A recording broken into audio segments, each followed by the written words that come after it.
Hello guys, ഇന്ന് ഞാൻ നമ്മളെ തോട്ടത്തിൽ വന്നിട്ടുണ്ട്.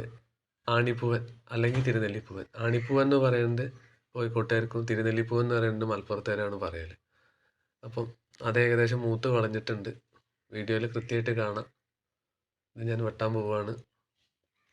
ആദ്യം വലിച്ചതാക്കി അരിവാത്തി കൊണ്ട് വെട്ടി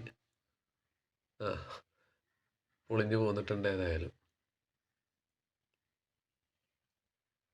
ഒന്ന് വലിച്ചു കൊടുക്കുക എൻ്റെ വാഴത്തട്ട, അപ്പോൾ പോന്നോളും കിട്ടും. അപ്പം ഇന്നത്തെ സായാഹ്നത്തിലെ ഈ വാഴ ഇത് കൊല വെട്ടൽ ഇഷ്ടമായോ? എല്ലാവർക്കും ഇഷ്ടപ്പെട്ടാൽ ലൈക്ക് ചെയ്യുക, ഷെയർ ചെയ്യുക, സബ്സ്ക്രൈബ് ചെയ്യുക, കമൻറ്റ് ചെയ്യുക. ഇത് ഏകദേശം മൂത്ത് കളഞ്ഞിട്ടുണ്ട്. ഒരു ഇതൊക്കെ പൊട്ടി കയറിയിട്ടുണ്ട്. ആ വീഡിയോയിൽ കൃത്യമായിട്ട് കാണാം. ഇനി അതിൻ്റെ ചുറ്റുവട്ടത്തിലുള്ള വാഴ ഇലകളൊക്കെ വെട്ടി ഒഴിവാക്കുക. പഴക്കൊലേനെ റിലീസാക്കുക. എന്നിട്ട് വേണം വീട്ടിലേക്ക് കൊണ്ടുപോകാൻ. പിന്നെ അത്യാവശ്യം നല്ല മൂത്ത് ഒന്നുകിൽ ഉപ്പേരിക്കുക അല്ലെങ്കിൽ പഴുപ്പിക്കുക. ഇതിലേതെങ്കിലും ഒന്ന് ചെയ്യാം. അപ്പോൾ ഇന്നത്തെ വീഡിയോ കഴിഞ്ഞു. Thank you.